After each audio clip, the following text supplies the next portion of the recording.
They are the most extreme killers in the annals of crime. He made soup bowls from the skulls, shade pulls from human lips. He made a belt out of female nipples. No predator is as depraved or bloodthirsty. For someone like Jeffrey Dahmer, who received such gratification that he continued to do it over and over and over again, and likely would have done it forever. They are driven by the darkest impulses and willing to destroy life to satisfy their compulsions. There were certain necrophilia sex killers who would murder victims and keep their corpses to perform sexual acts on until the corpses had reached an advanced state of decomposition.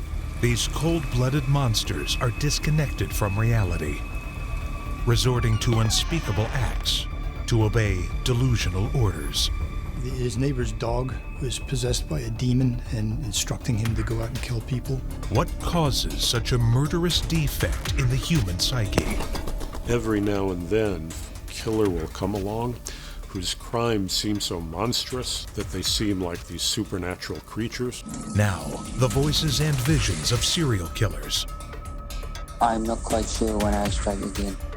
Take us deep inside their complex and twisted minds.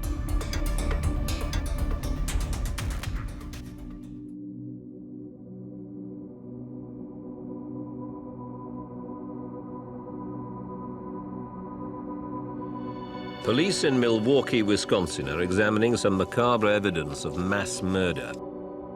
Parts of human bodies have been found in a flat in one of the city's slums, an acid bath containing human remains, and photographs of dismembered corpses. July 22nd, 1991. Milwaukee police raid the apartment of 31-year-old Jeffrey Dahmer. Police think they may be the remains of 15 victims of yet another so-called serial killer. Jeffrey Dahmer is the now infamous serial killer known as the Milwaukee Cannibal. From 1978 to 1991, he follows a terrifying pattern of picking up, charming, raping, and murdering young men. Dahmer's first kill comes in 1978. He picks up a hitchhiker named Stephen Hicks. After some beers, they have sex. But when Hicks wants to leave, Dahmer smashes his skull with a barbell. He then dismembers the corpse and stores the remains in the crawl space under his house.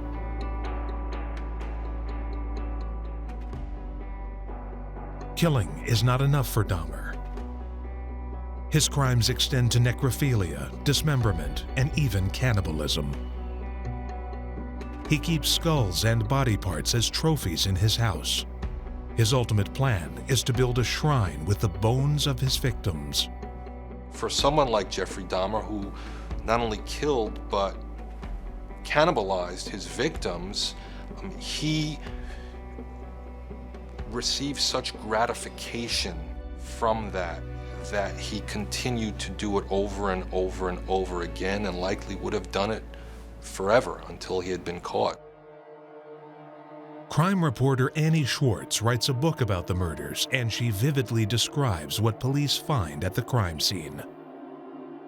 The crowd parted to make way for Milwaukee County Medical Examiner Jeffrey Jensen's white station wagon. In the apartment, Jensen went on about the business of rounding up the various body parts. He took the 3 plastic bags containing human heads found in the top freezer portion of the refrigerator and put them in another freezer. Dahmer had a separate waist-high freezer in addition to the one that connected to the refrigerator. Jensen then took the head Mueller had seen in the refrigerator and put it in the separate freezer with the 3 heads. He noted that next to the head in the refrigerator was an open box of baking soda and some ketchup and mustard. As his killing progresses, Dahmer attempts to create obedient zombies by drilling holes in victims' heads and pouring in caustic chemicals. The escape of a potential victim eventually leads to the apprehension of Jeffrey Dahmer. Dahmer confesses to killing 17 men, but he pleads not guilty on the grounds of insanity. He claims to be psychotic. The psychotic serial killer is somebody who's suffering from psychosis, which is a break from reality and having a lack of understanding what's real or unreal, and yet being able to commit these serial murders despite their psychosis. There are several manifestations of psychosis, such as having thought disturbances, hallucinations, or even just not understanding that what they're doing is occurring in the real world. They may think that they are told to do something, let's say kill someone, because they're hearing voices, or they may see something that's not there and choose to act upon it or kill someone because of it. Snap, a break from reality, a loss of understanding and perspective as to right and wrong, being driven by a passion that one cannot control, a psychotic break. So for that instant, when this individual engaged in behavior, he lost complete control of what he was doing. It's common for serial killers to claim to be psychotic. It's often an attempt to escape the death penalty or serve their sentence in a mental hospital instead of a prison. From a legal standpoint, we get into the area of competency. And what that means in a court of law is whether or not someone understands and appreciates what they did, and most importantly, whether they knew it was wrong. And that's a decision that oftentimes is made by a judge. After a 19-day trial, the jury returns the verdict. Jeffrey Dahmer is found to be legally sane and therefore guilty. He receives 16 life sentences, but is beaten to death in prison by a fellow inmate in 1994. So was Dahmer able to understand right from wrong? He carried on what seemed to be a normal life. I don't think that any of us really knew how big this story was. When I got the phone call, all I was told was that some officers had found a head in a refrigerator and that he had obviously been killing men and kept some of their body parts. That's all I knew. And I got all the way out there and there was nothing there. It was really quiet. I asked a couple of the cops that were there, what was going on, and they just shook their heads. And eventually I was told that, that was what was happening. I went back around the front of the building and was allowed in by one of the residents. I ran upstairs and got in the apartment. Everyone always wants to know what it looked like, and it doesn't look like a dungeon, it doesn't look like a chamber of horrors, it looks like a regular guy's apartment. Jeffrey Dahmer, a serial killer, someone who for an extended period of time creates a fantasy world in which they are enjoying themselves. They are thriving in that fantasy world, still very often able to function in normal society as a regular person. They live in reality, then they exit reality and enter this world that they've created, which could be driven by so many different factors: sexual frustration, cannibalism, pornography, things of that nature. There are some individuals who are psychotic in nature, who are being told by a voice outside of themselves to go and kill somebody, but they may be, again, engaging in that act to fulfill that fantasy, whatever that fantasy is, of how to strangulate the person or how to hang them from a beam in the basement while they watch. And they may exact pleasure from that, both sexual pleasure and gratification, that they are able to control the life of somebody, which gives them an immense amount of power. That I have the power to control whether you live or die, and they will watch them die. Are these monsters crazy, or is there a clear motive, like a sexual craving or a need for power and control? The question of whether these extreme killers are legally sane is a long-standing debate.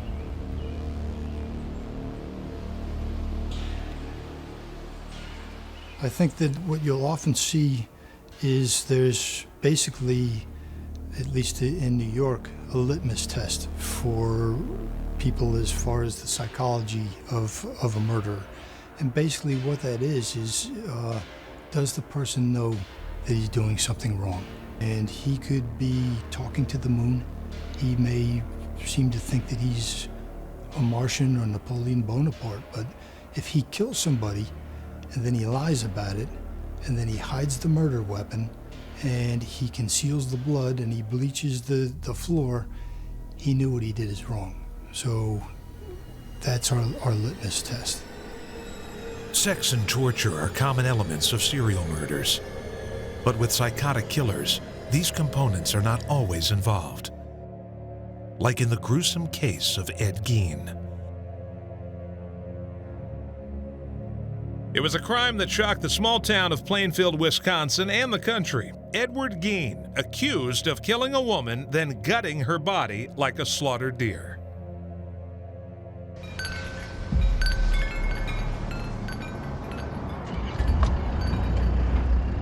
Ed Gein executes his victims swiftly, without torture or sexual contact.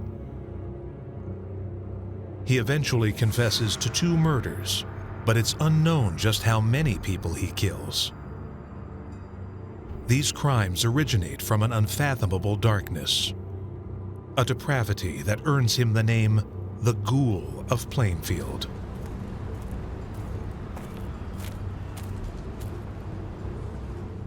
There are all kinds of horrific crimes that take place, but there are just a few killers that come along periodically whose crimes seem so monstrous that they seem like these supernatural creatures. Ed Gein was a necrophiliac serial killer who lived and operated in Wisconsin in the 1950s. The repugnant nature of his crimes horrify and shock puritanical America in the 1950s, and truly leaves the small town of less than 700 residents with more questions than answers.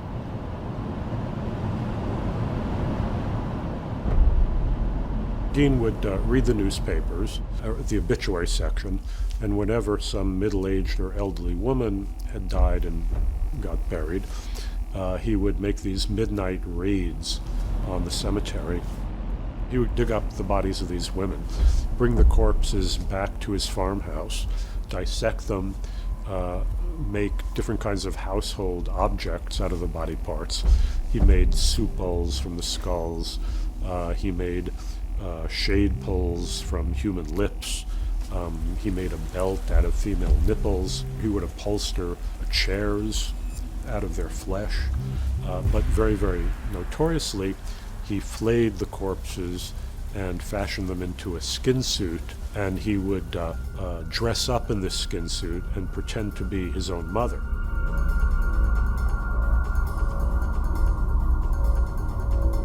A recurring theme in the psychology of serial killers is a deeply dysfunctional childhood. Ed Gein's father was an alcoholic and often absent, so Gein was isolated with his domineering and devoutly religious mother. She preached to her boys about the innate immorality of the world and her belief that all women were naturally promiscuous. Ed Gein was interesting also insofar as he had a pathological attachment as a schizophrenic young person to his mother. And when the mother died, it's then that he embarked on his career of doing these terrible things, as though he was now reattached to his mother. His mother hadn't really died, even though she was actually a very wicked person to him, and she was very cruel to him. But nevertheless, it was the only human tie that he had. Ed Gein, who was this kind of bizarre, quasi-psychotic, inadequate personality trying to create this suit.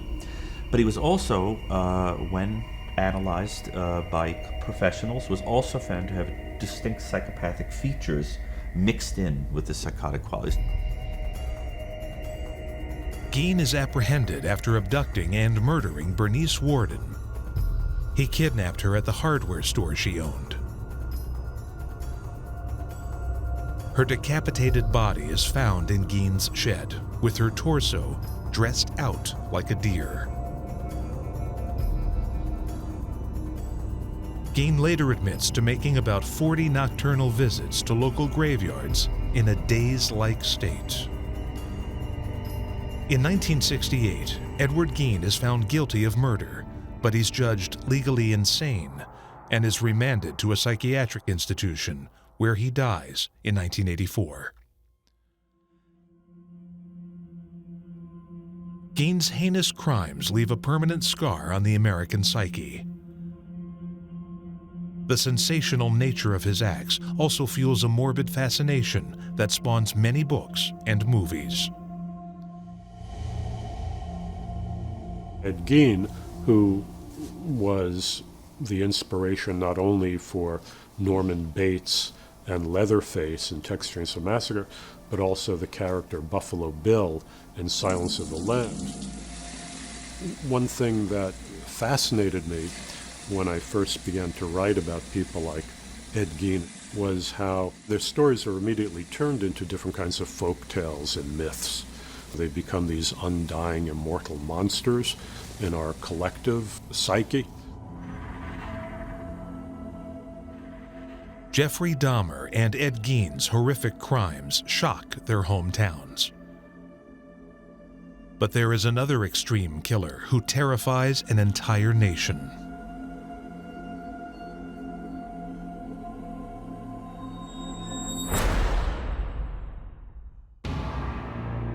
Psychotic killers have gone down as some of the most infamous and depraved murderers in the history of crime.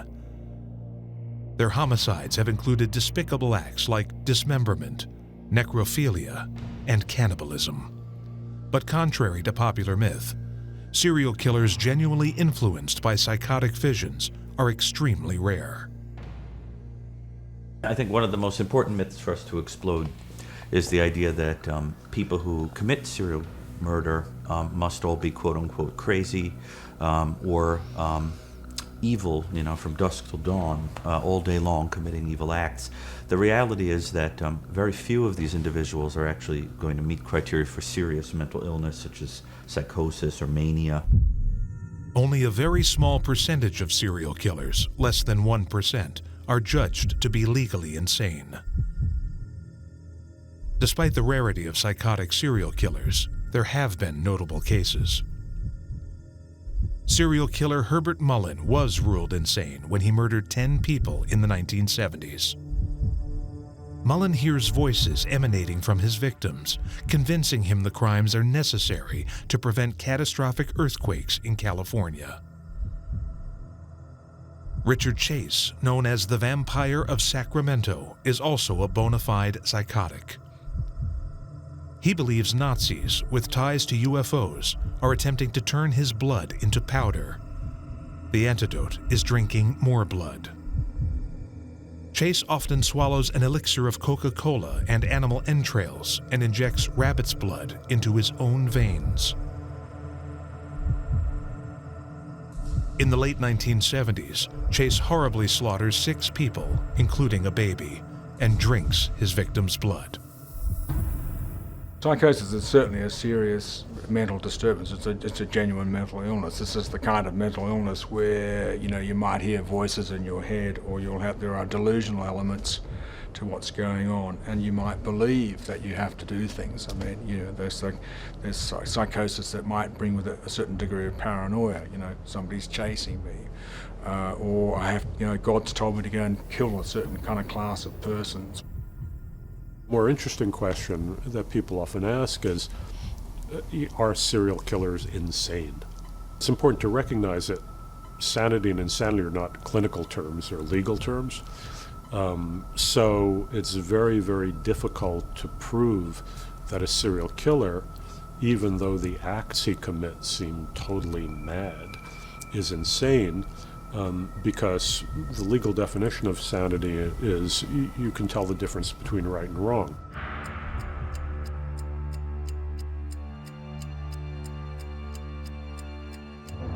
David Berkowitz, the son of Sam serial killer, launched a 13-month reign of terror in New York City beginning in July 1976.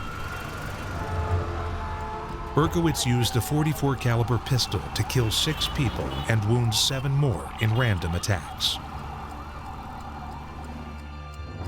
His victims of choice appear to be young women with long dark hair. Donna Loria and Jody Valenti are shot while chatting in a car. Donna DeMasi and Joanne Lomino are victimized while sitting together on the stoop of a house. Berkowitz says the Sam in his nickname comes from his neighbor Sam Carr. He claims Sam is a high demon who transmits voice commands through his dog, ordering the murders. I think that David Berkowitz is quite possibly a revenge-motivated serial killer. I am suspect about whether he really believed that Sam Carr's dog was demonic and speaking to him, and I suspect that he was gaining his satisfaction from taking revenge against women. This was a terribly lonely man. David Berkowitz worked in the post office on the Grand Concourse in the Bronx. It's a huge, beautiful granite building. And here's this man who's alienated, doesn't have a girlfriend. He has this flood of mail that's coming through this building, a tidal wave of human connection. Birthday cards, Valentine's Day cards, love letters. All this human connection is flowing around him, and there he is alone. He's completely alone, and he quite possibly was very angry at all the beautiful women walking past him on the sidewalk on the Grand Concourse. He was going into lovers' lanes and shooting lovers. He was going after pretty women walking down the sidewalk. This has all the earmarks of someone taking revenge against that alienation, against that separation. Raymond believes that, like many serial killers, Berkowitz was faking his psychosis. If you see some of his statements, he was talking about his neighbor's dog was possessed by a demon and instructing him to go out and kill people. It would seem as if all of a sudden these demonic voices ceased upon his arrest and his incarceration, making it somewhat suspect that that's really what it was. I think that you'll often see with serial killers that they will make excuses for their murderous crimes. You'll see them blame it on something or somebody or an entity, make up an entity like Sam Carr's dog. A lot of people would assume that they're all psychotic or crazy, but if you think about it, if you are mentally impaired, it's actually a lot more difficult to function, let alone commit these types of crimes, which leave a lot of evidence behind, which are very difficult to commit, and to be able to do it so often that you're able to gain serial killer status. So if you think about it, it's actually very difficult to be mentally impaired and commit these type of crimes. But that being said, psychopathy is very common among serial killers. Psychopathy is a complex disorder that has been recognized for centuries. They used to call it moral insanity. Back in the 19th century, again, when they had serial killers, and before they had the term psychopath, they were trying to figure out the psychology of these people, because these were people who were very rational and often very intelligent. They were not subject to delusions or hallucinations. They seemed just like you and me, except they had no morality, they had no conscience, they had no ability to empathize with other human beings. They saw other human beings merely as objects to be exploited and used for their own depraved pleasures. In the 1880s, German psychiatrist Richard von Krafft-Ebing wrote the classic textbook, Psychopathia Sexualis. And it is a very, very shocking book in many ways, because Krafft-Ebing is very, very graphic in his description of the kind of acts of the criminals he talks about. And again, some of them, even nowadays, are really beyond the pale. There were certain necrophiliac sex killers, for example, who would murder victims and keep their corpses with them to perform sexual acts on until the corpses had reached an advanced state of decomposition. The book even describes the Jack the Ripper case while the crime is still fresh in the news. The bodies of women were found in various lonely quarters of London, ripped open and mutilated. It is probable that he first cut the throats of his victims, then ripped open the abdomen and groped among the intestines. In some instances, he cut off the genitals and carried them away. In others, he only tore them to pieces and left them behind. He does not seem to have had sexual intercourse with his victims, but very likely the murderous act and subsequent mutilation of the corpse were equivalents for the sexual act. The crimes of Jack the Ripper terrorized London. But a century after his heinous crimes, a new serial killer strikes fear throughout the nation. A maniac known as the Yorkshire Ripper. Many extreme serial killers perform unspeakable acts. A great challenge for investigators, psychiatrists, and the courts is to determine if these murderers are legally insane. To unlock this complex puzzle, they often look to the offenders' childhoods to determine how they became such monsters. Research shows that as children, they often suffered significant abuse, sometimes psychological, sometimes physical, often sexual. There was usually a long history of psychiatric problems, criminal behavior, and alcoholism within the family. Often they might share disrupted or broken childhoods in the sense that their family lives, their socialization patterns are atypical, they're not common. Perhaps family breakdown, family violence, all those sorts of things. Jeffrey Dahmer claims to have been sexually abused by his neighbor when he was 10 years old. His parents were constantly fighting and divorced when he was 17. Both his mother and father moved out, leaving Dahmer alone with his growing paranoia and terrible fantasies. Clearly what's operating there is what we would tend to call these days a paraphilia. That kind of sexual preference may not emerge until the teens, early teens or late teens, and that's partly might be derived from experimentation and so on, and it might also produce different kinds of emotional reactions. So the teenage years, the years when we develop our kind of courtship and our sexual relationships with others, that can be a very disturbing period, and it can of course go awry. Because of their extreme social isolation and general hatred of the world, they often profess to have felt suicidal as teenagers. They display a strong interest in deviant sexuality and are obsessed with violence, voyeurism, and pornography. Their fantasies drive their murderous acts. What's interesting is, as you sort of carefully examine the lives of a lot of these serial sexual offenders, is that each crime seems to almost represent an attempt to live out the fantasy in a more and more perfect way. If they prowl until they find an individual that perfectly, fits the character. It's almost like working for central casting or something. We have to find someone who's just right appearance-wise. Sometimes they'll even alter the appearance of the individual with a wig or makeup or worse to make the individual look like the character they have in mind.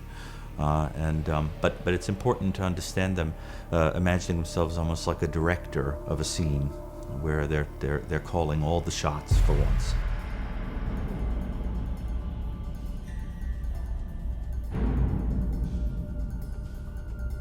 A century after Jack the Ripper terrorized London, a new serial killer strikes fear into the residents of England's northern counties. Peter Sutcliffe's homicidal rage lasts 5 years, claiming the lives of at least 13 women and wounding 7 more. He slaughters his victims with a hammer, chisel, screwdriver, and knives. The crimes earned Sutcliffe the nickname the Yorkshire Ripper.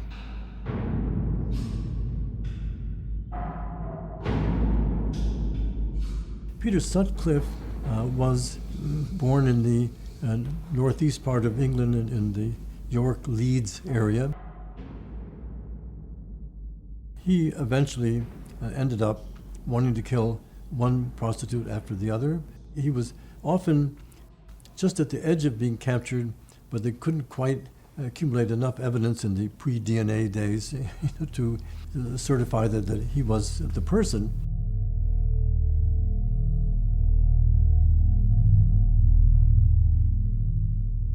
When Peter Sutcliffe is 20 years old, he works as a gravedigger in a cemetery. He claims he is driven to murder prostitutes by voices he hears emanating from tombstones. Sutcliffe is a quiet, pleasant, and handsome young man, and no one suspects he is capable of such heinous acts. Sutcliffe develops a loathing and at the same time a fascination with prostitutes. By now he is married and holds a good job as a long-haul truck driver. In 1975, he attempts 2 murders in July and August, but both women survive his hammer and knife attacks. But the voices drive him forward. In October, he successfully kills his first victim. 3 months later, he bludgeons a prostitute and stabs her 50 times. There's no schedule for Sutcliffe's murders. The next is 13 months later. And as time goes on, what happens is that just like someone who's addicted to drugs, there's some evidence that biologically this may be literally true, that the same brain areas that subserve drug addiction might be at play in individuals who repeatedly commit homicide, become addicted to it. They need more and more of a fix, more and more power, more and more of a horrible crime to satisfy that need. Sutcliffe butchers another prostitute 6 months later, but the police investigation gains little traction. Obviously, the people that go to the prostitutes, the punters, as we call them, their clients, they are very, very reluctant to come forward indeed. We don't expect them to be coming forward cheerfully on occasions of this nature. And possibly the third aspect of it is that members of the public, because it's a prostitute, do not feel affected themselves. Had it been the murder of a young baby or a young girl, then I think we would have had far more people trying to volunteer information than we have because it's a murder of prostitutes. But then his murders take a frightening turn. His next victim is not a prostitute. It's a 16-year-old schoolgirl. Now terror grips the North Counties. No woman is safe. Police go house to house, desperate for clues. Hello, love. Hello. We're doing house-to-house inquiries regarding this murder that happened on Saturday night. Yeah. Do you mind answering a few questions, please? Go ahead. Have you seen these photographs in paper? Yeah. That's a young girl there. Oh, those are the clothes that she was wearing on Saturday night. Do you remember, were you out on Saturday, saw anyone like that? No. The Yorkshire Ripper continues on his murderous rage. West Yorkshire Chief Police Investigator George Oldfield is asked if he thinks the Ripper will strike again. I think there's every possibility that he will. The big question is when and where. My fear every Sunday morning when the telephone rings is, are we in business again? Citizens are in a panic. There are no concrete leads. Finally, in December 1977, the police get a lead that points to Peter Sutcliffe. But the Yorkshire Ripper slips through their grasp. Extreme serial killer Peter Sutcliffe is butchering young women at an alarming pace across England's North Counties. At first, it's only prostitutes, but now all women are in the crosshairs of this maniac murderer. Police search frantically, but they find no concrete clues. Until a brand new 5-pound note is found on one victim. It's traced to the salary payment made to Peter Sutcliffe. Sutcliffe's wife can't believe Peter is the killer, and she supplies an alibi.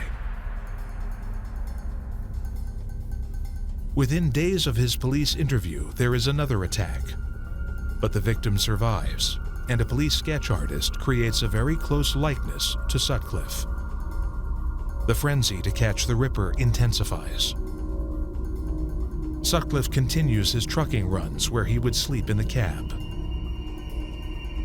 Pinned up in one of his windows is a chilling note. It reads, "In this truck is a man whose latent genius, if unleashed, would rock the nation, whose dynamic energy would overpower those around him. Better let him sleep." During the first 5 months of 1978, there are 3 more victims. The public pressure to capture the killer is intense. George Oldfield and his team are desperate for leads. Then, in the spring, there are astounding developments, taunting letters from the Ripper that seem to be authentic. And 3 months later, a tape recording from the killer. I see you are still having no luck catching me. I have the greatest respect for you, George, but Lord, you are no nearer catching me now than 4 years ago when I started. I reckon your boys are letting you down, George. They can't be much good, can they? I should be in the bigger records. I'm not quite sure when I'll strike again. But it will be definitely sometime this year. Maybe September, October. On September 2nd, 1979, another victim, seemingly verifying the warning on the tape. A huge publicity campaign is launched to enlist the support of the public to help catch the killer. A special newspaper is printed and delivered to over 1 million homes. And a tape is broadcast with a plea for assistance.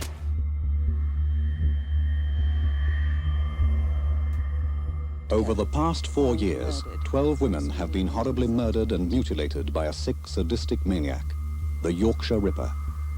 How can we stop this madman from killing again? Here's one way. Listen. I'm not quite sure when I'll strike again.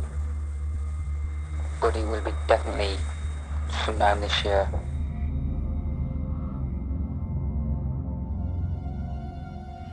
Have you heard that voice before? At work, or in a pub, club, on a bus, or in a queue? Think. Do you know somebody with a northeastern accent like that, who lives in the Leeds, Bradford, Manchester, Preston, Halifax, or Huddersfield areas? Or who travels there from your area? If so, phone your local police. The case now gains worldwide attention and leads pour into the police. More than 1 million man-hours are devoted to analyzing the clues. The pressure and immense workload leads to 8 divorces within the Ripper Squad. Hundreds of wives report their own husbands as the Ripper. But in the end, it's determined that the letters and recording are a hoax. The Yorkshire Ripper remains on the loose. Police have spent thousands of hours chasing leads on the Yorkshire Ripper, only to discover the letters and tape recordings they're analyzing are just an elaborate hoax. Meanwhile, to help avoid capture, Sutcliffe decides to change his murder signature and starts to kill by strangulation with a rope. 2 more victims up the Yorkshire Ripper's death toll to 13, with 7 more brutally attacked. Then finally, on January 2nd, 1981, police find Sutcliffe parked with a prostitute. He slips behind some shrubbery, claiming he's urinating. He tries to hide his weapons, but on questioning, he's caught in several lies and arrested. At the police station, he faces intense interrogation, and he says, "You think I'm the Ripper, don't you?" Detective Sergeant Des O'Boyle says, "Well, what about it?" There's a long pause, then Sutcliffe says, "You're right. It's me." At his trial, Peter Sutcliffe is found guilty and sentenced to life in prison. But shortly after his conviction, prison psychiatrists examine the killer and declare him legally insane. He's then transferred to Broadmoor Hospital to serve his sentence. Peter Sutcliffe's father never understands what drove his son, and he grieves for the victims and their families. Our hearts go out to all the families of the victims, whoever they are, wherever they are. We must carry that burden, as well as Peter, for the rest of our lives. After all, he is my son, and I want every father in the country to be glad that it was my son and not theirs.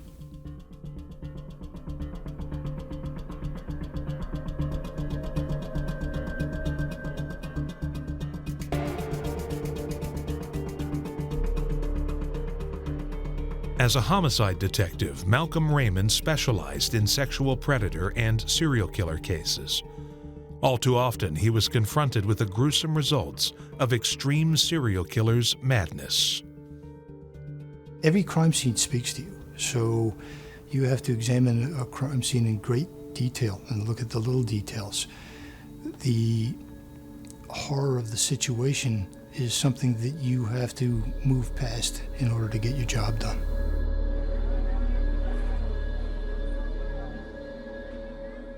You're not a robot. You know, you do feel these things, and they're absolutely horrifying scenes.